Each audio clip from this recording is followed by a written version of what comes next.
Bismillahirrahmanirrahim. Alhamdulillahirabbil alamin. Wassalatu wassalamu ala sayyidina Muhammadin asyrafil mursalin wa ala alihi wa sahbihi ajma'in. Subhanaka la ilma lana illa ma 'allamtana innaka antal alimul hakim. Tub 'alaina innaka antat tawwabur rahim. Taqabbal minna innaka antas samiul alim.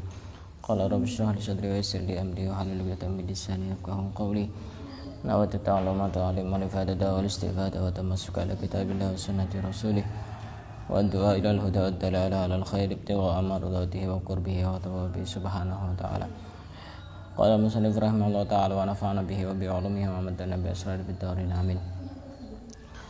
Kita lanjutkan membaca kitab Nasaihul Ibad. Kita masih berada di bab yang ketiga dan sekarang kita sudah sampai kepada makalah yang ke-37. Wal maqalatus sabi'atu wassalasun. Makalah yang ke-37. An Aliin karramallahu wajhah. Dari Sayyidina Ali karramallahu wajhah. Kenapa Sayyidina Ali mendapatkan gelar karramallahu wajhah? Karena wajah beliau tidak pernah melihat kemaluannya sama sekali. Karrama itu artinya semoga Allah memuliakan. Karramallahu wajhah, semoga Allah memuliakan wajahnya Sayyidina Ali. Annahu qala, Sayyidina Ali berkata, salasun yazidna fil hifdi. Ada 3 perkara yang bisa memudahkan orang untuk hafal. Kalau pengen hafalan, maka minimal melakukan 3 hal ini. Wa yudhibnal balgham, dan bisa menghilangkan balgham. Balgham itu liya, tahu liya apa ya? Dahak, menghilangkan dahak. Karena orang itu kalau sulit untuk menghafalkan biasanya kebanyakan dahak. Nah, kebanyakan dahak itu disebabkan karena banyaknya makan. Biasanya orang kalau banyak makan ini susah untuk hafal. Untuk hafal itu susah. Ada 3 hal yang bisa menyebabkan mudah untuk menghafal, mudah untuk hafal dan bisa menghilangkan dahak. Pertama, as-siwak. Apa? Bersiwak. Punya semua siwak? Hah? Punya. Hilang lagi. Kenapa? Kok bisa patah? Diapakan siwaknya kok bisa patah? Yang disiwak itu giginya apa apanya? Kok bisa sampai patah siwak?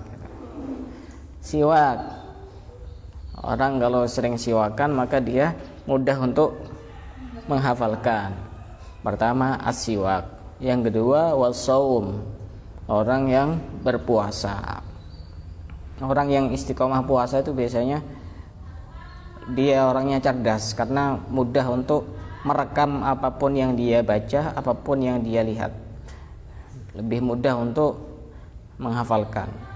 Bahkan dalam satu cerita yang pernah saya dengar, bahwasanya orang istiqomah puasa itu pasti banyak manfaat dan faedahnya. Kalau tidak salah dengar, saya pernah mendengar bahwa Kiai Zaim, pengasuh pondok pesantren Salafiyah Syafi'iyah Sukorejo itu dulu waktu masih mondok di Mekah itu sering puasa. Ya mungkin puasa Daud, apa puasa Senin Kamis atau puasa yang lain. Orang istiqomah puasa itu ada sir tersendiri, ada rahasia sendiri yang akan muncul.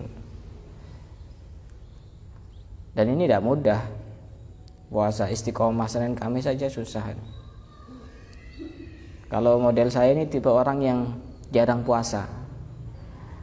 Cuma walaupun tidak puasa secara ini, saya belajar untuk puasa dari arti yang lain. Karena puasa itu ya artinya luas. Semisal saya belajar untuk puasa agar tidak ngomongkan orang, itu juga bagian dari puasa. Belajar puasa untuk tidak maghribah, agar tidak suudzon, buruk sangka, itu juga bagian dari puasa. Dan itu lebih tidak kelihatan di mata orang lain karena itu urusannya hati. Karena ada orang yang puasa tapi hakikatnya dia tidak puasa. Kadang ada orang yang tidak puasa tapi sebenarnya dia puasa. Yang di dalam Al-Quran itu ayatnya apa itu?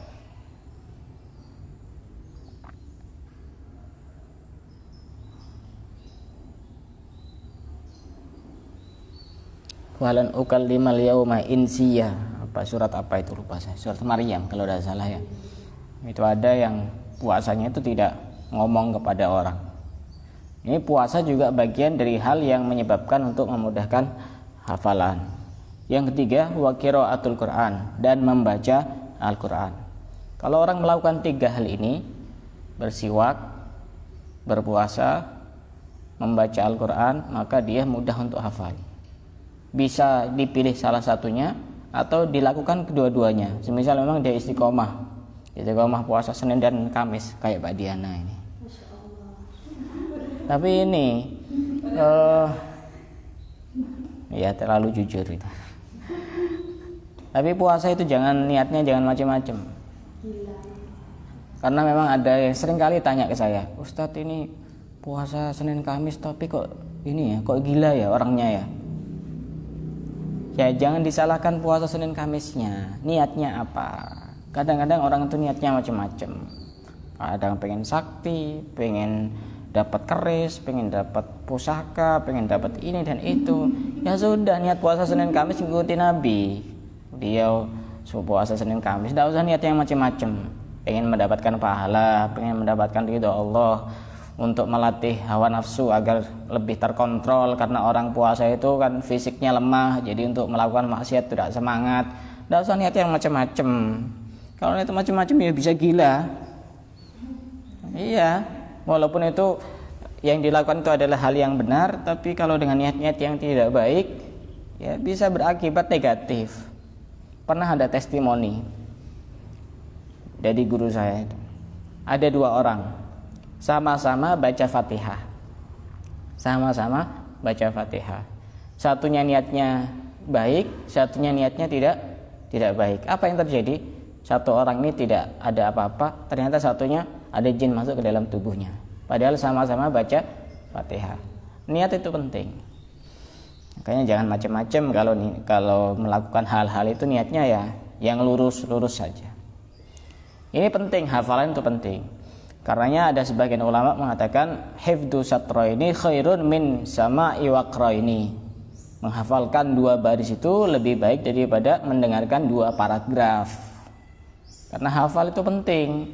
Ya kita mestinya dari pelajaran-pelajaran, dari materi-materi yang sudah pernah disampaikan itu mestinya ada beberapa yang pokok, yang penting itu harus dihafalkan. Karena tidak mungkin orang itu bawa buku terus, tidak bawa kitab terus. Orang di rumah banyak kitabnya, pas ditanya harus buka kitab, ya itu berarti ilmunya ada di kitabnya, bukan ada di otaknya, bukan. Tapi ada yang jauh lebih cepat melekat di dalam pikiran dan otak kita itu biasanya wa mudzakaratus ini khairun min hadaini. Saling berdiskusi antar 2 orang atau lebih itu lebih baik daripada menghafalkan dan lebih baik daripada mendengarkan. Biasanya lebih cepat itu. Kalau forum diskusi itu lebih cepat, pahamnya lebih cepat karena otaknya sama-sama bekerja. Kalau disuruh milih, kalau belajar itu paling cepat itu dan tidak menguras tenaga, waktu dan tenaga. Nih diskusi, belajar bareng. Kalau belajar sendiri, baca dari baris ke atas sampai ke bawah tidak paham. Coba kalau ada temennya, ya pertama tidak ngantuk biasanya. Kalau belajar sendiri ngantuk kadang-kadang, plus tidak paham, udah double itu. Itu salah satu penyebab yang bisa memudahkan untuk hafalan. Ada juga dikatakan oleh sebagian ulama seperti yang disebutkan oleh Al-Imam Al-Habib Ali bin Hasan Al-Attas. Beliau menjelaskan di dalam kitabnya Al-Atiyah Al-Haniyah bahwasanya kalau kita pengen cepat hafal, ini model amalan. Kalau tadi itu kan ya juga amalan juga, cuma ini sifatnya amalan yang lain yang berbentuk bacaan-bacaan. Kita sering mengucapkan ya mubdi'u, ya khaliq minimal sehari itu 100 kali. Cepat menangkap apapun yang dia terima dari materi-materi ataupun yang lain. ya mubdi'u ya khaliq, ya mubdi'u ya khaliq, ya mubdi'u ya khaliq. Jadi mendengar pengajian cepat, langsung terekam di otaknya. Apalagi yang lain, semuanya itu cepat. Ya mubdi'u ya khaliq minimal 100 kali, maksimal terserah. Tapi jangan enggak usah banyak-banyak sampai nanti tambah mengganggu aktivitas yang ya mubdi'u ya khaliq, ya mubdi'u ya khaliq, ya mubdi'u ya khaliq. Bukan cuma sekedar bisa memudahkan untuk hafalan, tapi nanti kita itu diberi kekuatan oleh Allah untuk menyampaikan hal-hal yang tidak biasa disampaikan oleh orang lain, seakan-akan ini sesuatu yang baru. Dikasih an-nutqa bi ghara'ibiha, keterangan-keterangan yang seakan-akan baru dan tidak pernah dijelaskan oleh orang lain. Itu juga kita bukan hanya sekedar dimudahkan untuk menghafalkan, tapi juga dimudahkan untuk memahami, hafal, paham, dan mampu untuk menyampaikan. Ini kalau orang istiqomah membaca ya mubdi'u ya khaliq.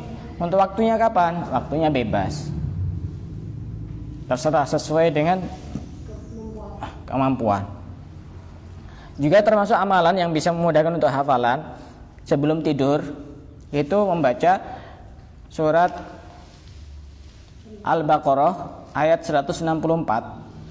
Tinggal ditulis ayatnya saja itu. Nanti dicari sendiri di dalam Al-Qur'an. Al-Baqarah ayat 164.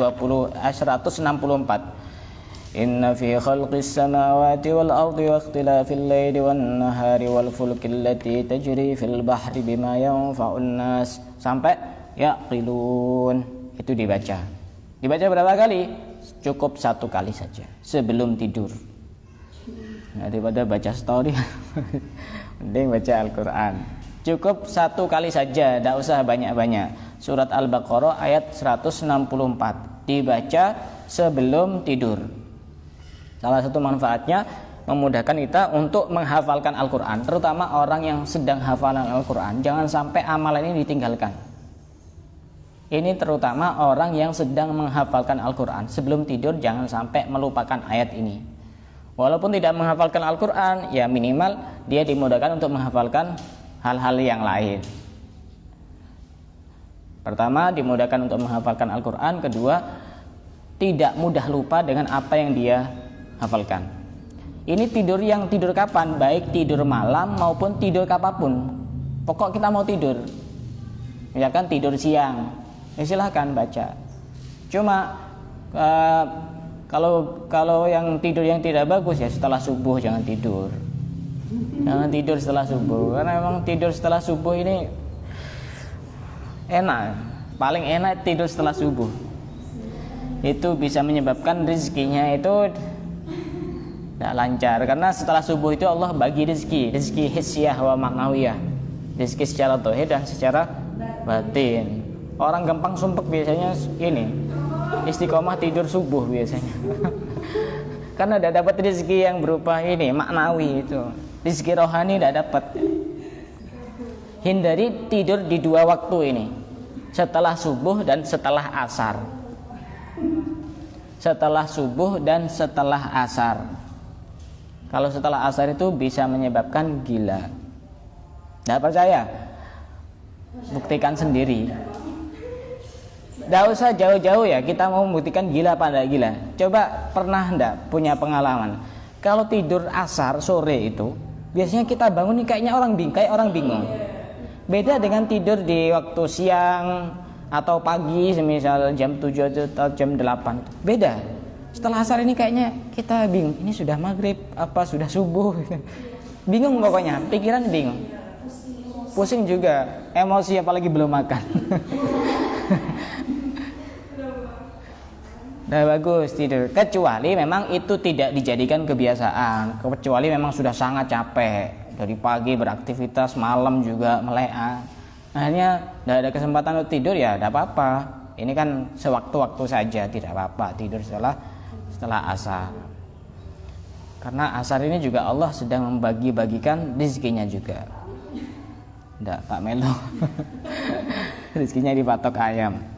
Kemudian juga ada amalan-amalan yang lain juga yang bisa memudahkan kita untuk hafal, yaitu sering berdoa, Allahumma inni as'aluka fahaman nabiyyin wa hifdzal mursalin wa ilhamal malaikatil muqarrabin. Hafal doa ini?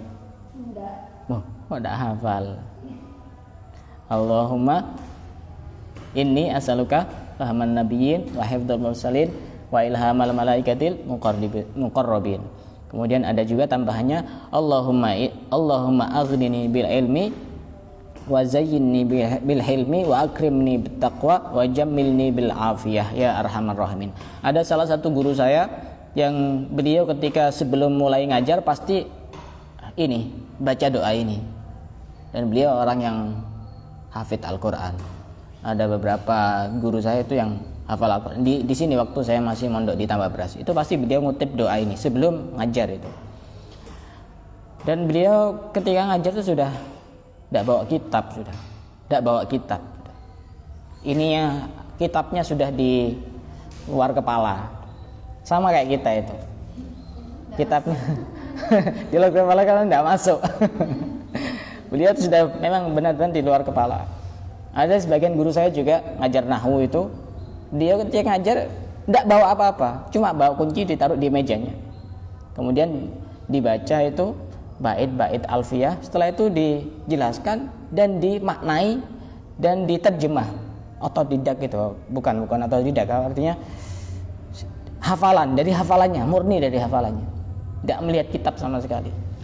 Luar biasa itu. Guru saya itu ya macam-macam. Saya punya guru dulu waktu masih mondok di Tambak Beras itu, guru matematika itu. Ya, terkenal suaranya sangat keras. Jadi kadang-kadang pas waktu murid-muridnya itu lagi konsentrasi, tiba-tiba langsung bentak-bentak. Wah, kaget semuanya. Dan beliau ini hafalannya sangat kuat sekali.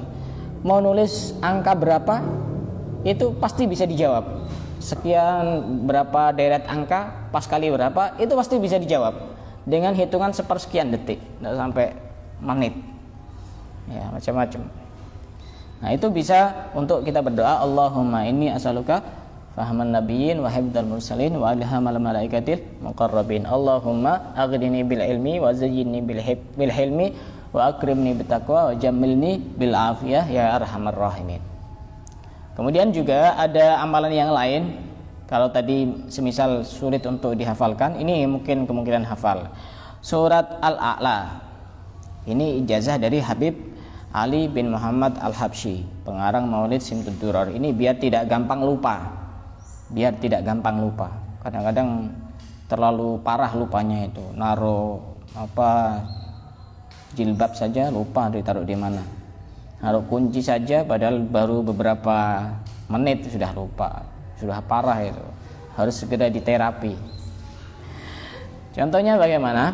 Dengan mengamalkan surat Al-A'la. Caranya bagaimana? Kita membaca Sabbihisma rabbikal a'la alladzi khalaqa fasawwa walladzi qaddara fahada walladzi akhrajal mar'a faj'alahu ghusaan ahwa sanuqri'uka fala tansa. Di ayat ini sanuqri'uka fala tansa, ayat yang ke-6 itu diulang sampai 7 kali. Apa artinya sanukriuka fala tansa, dan aku akan bacakan kepadamu dan kemudian engkau tidak lupa.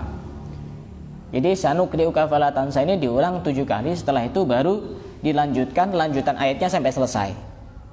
Yang diulang 7 kali cukup di ayat yang ke-6 saja. Sanukriuka fala tansa illa ma masyaallah innahu ya'lamul jahra wa ma yakhfa wa nuyassiruka lilyusra wa dzakir inna fa'atiz dzikra. Ini surat yang sunnah dibaca pada saat sholat Jumat. Paham ya? Itu ada 3 perkara yang memudahkan orang untuk hafal. Tadi itu pertama siwak, yang kedua berpuasa, yang ketiga membaca Al-Quran. Dan juga tadi saya tambahi amalan-amalan yang lain, itu tinggal pilih saja yang sekiranya enak, dan tiap orang itu punya kecenderungan masing-masing. Saya lebih suka amalan ini, ya pilih salah satu dari yang pernah saya tadi itu. Kayak tadi itu yang pasti hafalnya ya mubdi'u ya khaliq, itu dibaca 100 kali. Kemudian kita lanjutkan Al-maqalatu wal maqalatu as-saminatu was-salasun. Maqalah yang ke-38.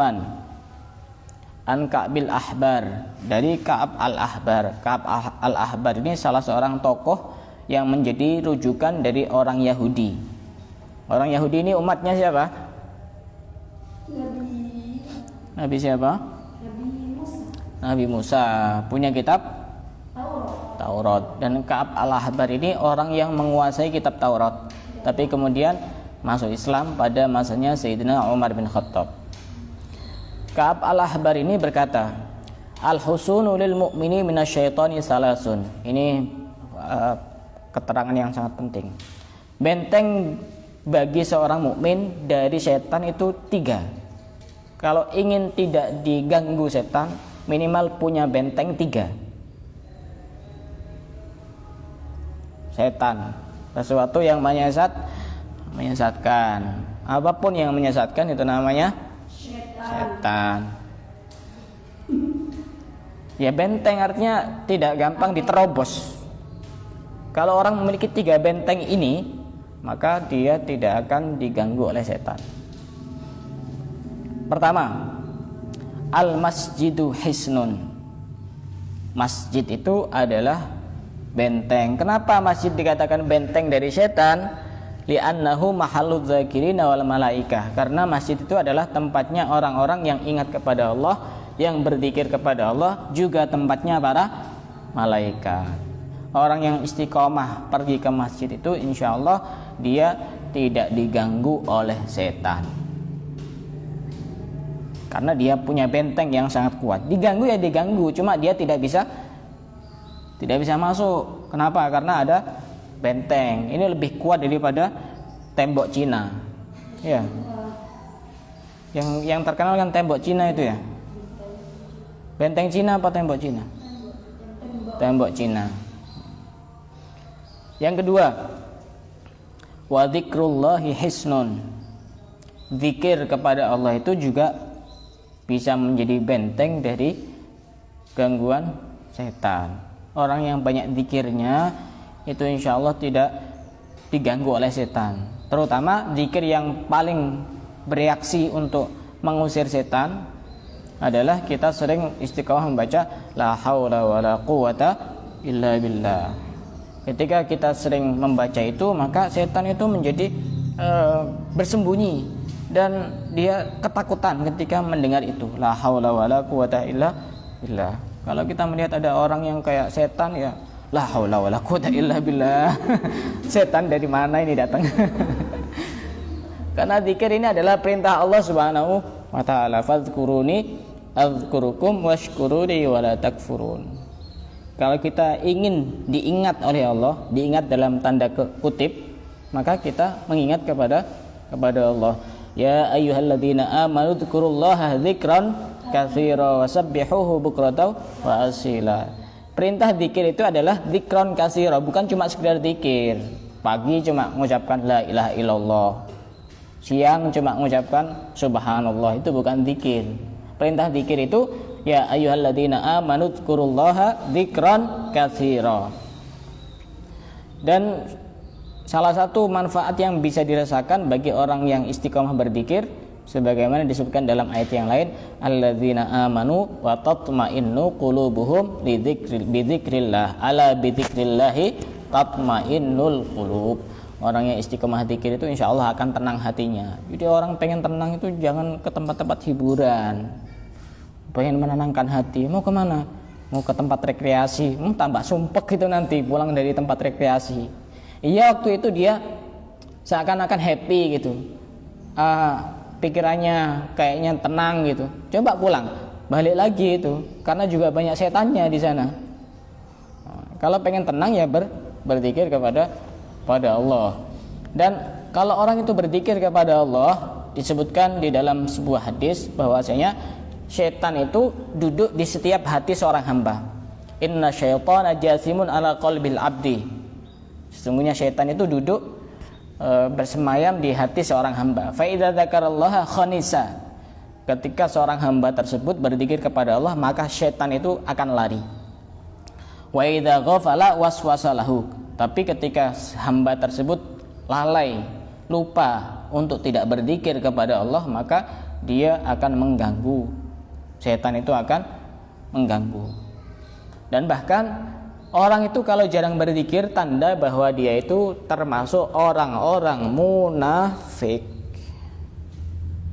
Orang-orang munafik disebutkan di dalam surat An-Nisa, innal munafiqina yukhadi'una Allah wa huwa khadi'uhum wa idza qamu ila sholati qamu kusala yura'una an-nasa wa la yadhkuruna Allah illa qalila. Itu kan menjelaskan tanda-tanda orang munafik. Innal munafiqina yukhadi'una Allah wa huwa khadi'uhum. Tanda-tanda orang munafik itu wa idza qamu ila sholati qamu kusala. Ketika mau sholat dia itu malas. Sholat iya sholat, tapi kalau mau sholat itu malas. Jangan-jangan kita masih termasuk tanda-tanda orang munafik. Mau sholat itu malas. Juga tanda-tandanya yang lain, yura'unan nasa, suka pamer kalau ibadah itu. Suka pamer. Baca Quran, pamer. Punya ilmu ini, pamer. Berzikir, pamer. Wala yadhkurunallaha illa qalila. Tidak berzikir kecuali sedikit. Artinya jarang-jarang berzikir. Termasuk tanda orang munafik. Dan memang orang yang jarang berzikir itu lebih mudah dikuasai oleh syaitan. Syaitanir rajim. Pernah ada orang ditanya, nama anak kamu siapa? Nama anak saya Tony panggilannya. Nama lengkapnya siapa? A'udzubillahi minasyaitonir rajim. Loh, kenapa kok namanya itu? Karena ini ada di dalam Al-Qur'an. Kan bagus di dalam Al-Qur'an. Iya, bagus. Bener kan? Iya, bener. Benar-benar ngawur itu namanya. Ya, tidak semua di dalam Al-Quran bisa dipakai nama. Ada orang namanya khoti'ah. Apa artinya khoti'ah? Orang yang banyak salahnya. Dan memang kenyataannya, iya sering ini terus, sering ribut terus sama orang,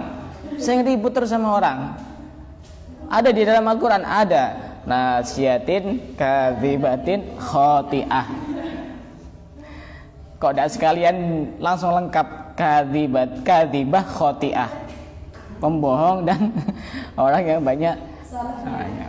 Nah, kayaknya kalau apa-apa itu minta nama itu tanya kepada orang berilmu, itu lebih bagus.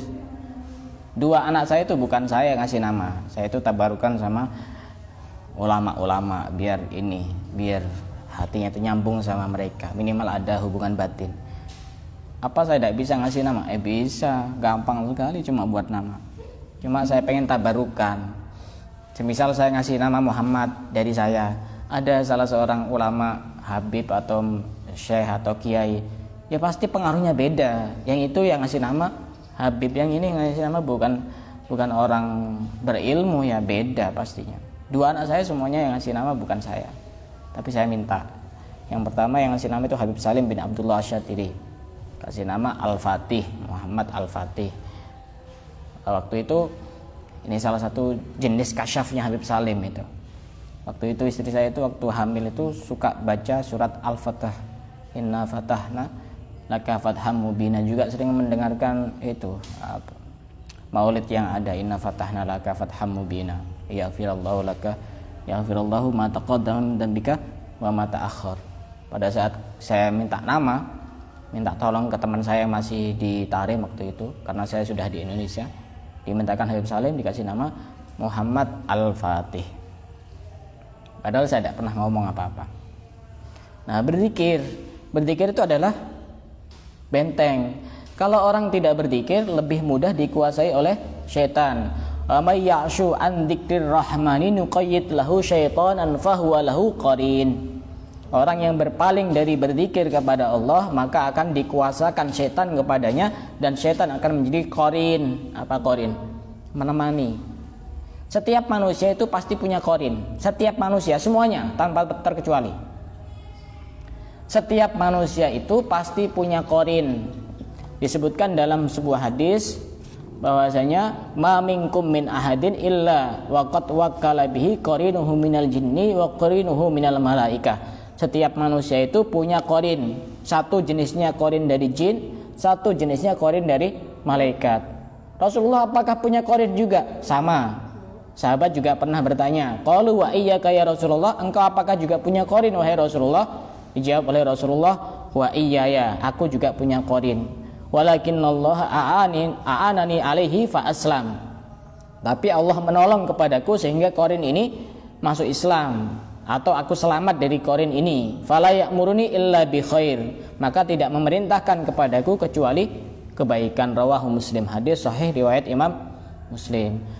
Berarti ketika kita terdorong untuk melakukan hal-hal yang tidak baik, ini juga kadang-kadang ada salah satu tugas dari korin itu. Korin berarti dari jin.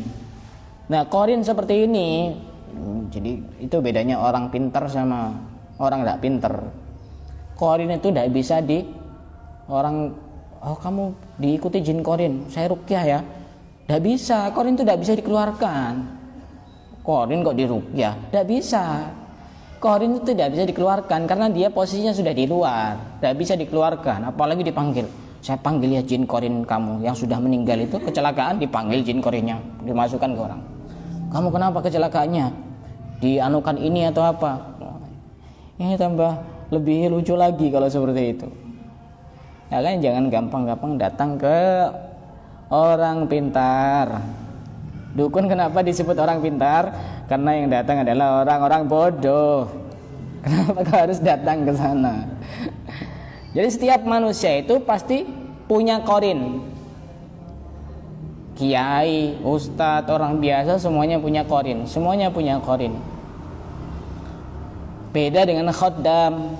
Khoddam itu beda lagi. Khoddam, ada jin itu macam-macam jenisnya. Ada jin korin, ada jin khoddam, ada jin keturunan, ada jin tumbal, ada jin suka. Itu punya kasus-kasus sendiri. Jin suka itu ya suka sama orang. Suka sama orang. Kadang-kadang kalau sudah suka itu pokoknya setiap laki-laki yang akan mendekati itu ya digagalkan itu. Atau kadang kalau dia sudah berkeluarga, biasanya bagaimana caranya biar dia tidak hamil. Kenapa kok agar tidak hamil? Karena nanti ketika dia sudah punya anak, dia fokus sama anaknya. Nah, jin itu tidak lagi bisa berduaan itu. Pernah ada kasus di sini, di Miftahul Ulum 2 sini, di Langkap ini. Ada anak kelas 1 MTS. Awalnya mondok di Wali Songo, Panji. Mondoknya Kyai Khalil. Itu kalau mondok itu pasti kabur dari pondok, dan bahkan pernah kabur dari Wali Songo itu pulang ke rumah, tidak tahu pakai apa. Dan waktu mondok di sini itu kadang sampai loncat pagar berkali-kali itu. Pokoknya pengen pulang. Akhirnya sama pengasuhnya suruh bawa ke saya. Suruh bawa ke saya tangani. Kemudian setelah saya tangani ternyata memang dia ini disukai sama jin yang ada di rumahnya. Jadi sebelum dia mondok itu ada jin yang sudah tinggal di rumahnya, dan dia suka main sama anak itu karena dia kan pendiam, tidak suka bergaul. Makanya ini salah satu efek orang tidak suka bergaul, suka menyendiri, itu khawatir disukai sama jin. Jadi dia itu sering dipanggil karena sudah tidak di rumahnya, di pondok, panggil, ayo pulang. Ya dia langsung pulang, pokoknya tidak tahu, pokoknya pulang. Dan sudah berkali-kali pulang. Ini saya datangi ke rumahnya, daerah mana itu? Daerah Jati Banteng. Sudah sekarang alhamdulillah betah di pondok dan tidak pulang. Ya karena memang sudah saya pindah jin yang ada di kamarnya itu, yang dulu sering menemani itu. Nah, zikir itu bagian dari benteng yang akan menyelamatkan orang dari gangguan setan. Dari setiap manusia itu punya jin korin. Ada juga jin keturunan, ini susah jin keturunan. Ada juga jin tumbal, ya karena melakukan semacam transaksi pesugihan macam-macam itu biasanya ada tumbalnya. Hati-hati, pengen kaya itu ya kerja, jangan beli tuyul. Kalau pengen kaya beli tuyul, itu pasti ada tumbalnya, hati-hati. Atau kadang-kadang pengen punya ilmu kesaktian, macam-macam ilmu bisa membelah bumi atau mecah raga, macam-macam, itu pasti ada tumbalnya, hati-hati. Tidak usah pengen sakti, istiqomah dzikir pasti sakti sendiri walaupun tanpa niat. Energinya itu beda orang soleh itu. Coba ketemu sama orang yang auranya negatif, langsung mental itu. Nggak usah pakai jurus apa-apa, langsung mental. Saya pernah ada tamu sebagai penutup, orang daerah Tampora kalau tidak salah, daerah Tampora. Dia sering pergi dari satu padepokan ke padepokan yang lain, pengisian tenaga dalam agar dia sakti. Jadi cara ngisikan itu ya dia sengaja dimasukin jin ke dalam tubuhnya sehingga yang masuk itu banyak. Waktu itu dia bertamu ke rumah saya tidak kenal. Karena waktu itu yang ngajak itu adiknya, saya kenal adiknya. Bertamu ke rumah saya, ya ngobrol biasa gitu. Jarak sekitar 5 menit tiba-tiba mata kakaknya itu merah, melotot. Langsung tiba-tiba berdiri langsung gini. Siapa yang bisa ngalahkan saya? Di sini tidak ada yang bisa ngalahkan saya. Langsung. Itu pertama kali kesurupan karena ketemu saya. Sebelumnya tidak pernah kesurupan. Ya saya tantang itu orang itu. Kalau kamu bisa ngalahkan saya hebat. Sudah pakai jurus macam-macam. Gitu. Dia mau nyerang saya dengan cara seperti ini, gini. Langsung saya ginikan. Saya tidak punya teknik apa-apa, ya model action aja. Saya ginikan. Itu mental. Waktu itu saya di rumah yang depan itu, di ruang tamu yang rumah yang depan ini, rumah depan yang selatan ini, itu dia mental sampai pagar. Waktu itu tidak sempat di video, mental sampai pagar, dari ruang tamu itu mental sampai pagar. Ya itu kalau di video kan, apalagi dikasih musik. Itu aura-aura positif dengan aura negatif itu tidak bisa bersatu. Akhirnya waktu itu masih belum selesai, dia masih tidak percaya kalau dia kesurupan.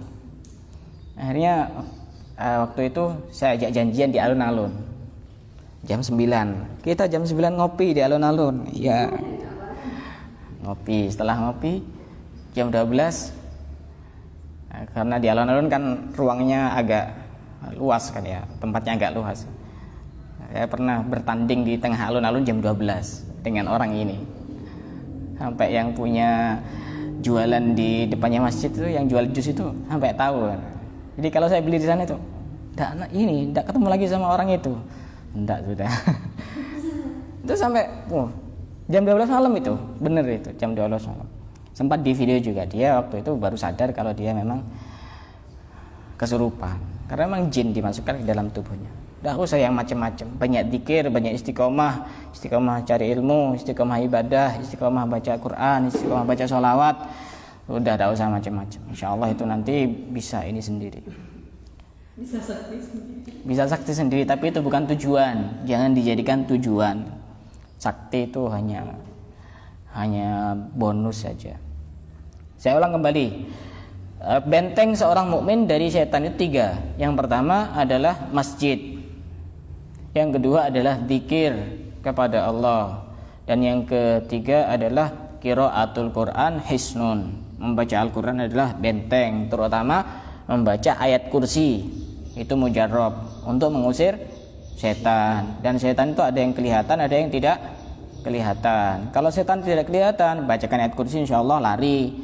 Kalau yang kelihatan, tidak usah baca ayat, lempar kursi, itu insyaallah juga lari. Itu beberapa hal yang terkait dengan makalah yang ke-36 dan ke-37. Ada yang mau tanya? Silakan. Referensi yang saya ambil dari keterangan-keterangan tadi ada dari kitab Nasaihud Diniyah. Kitab pokoknya tadi Nasaihul Ibad. Ada juga dari kitab Al-Fawaidul Mukhtarah. Punya kitab ini? Tidak ada yang punya? Ada terjemahannya kayaknya, sudah ada kayaknya.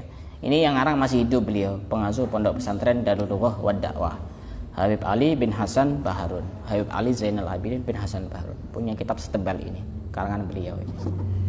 Allahu a'lam.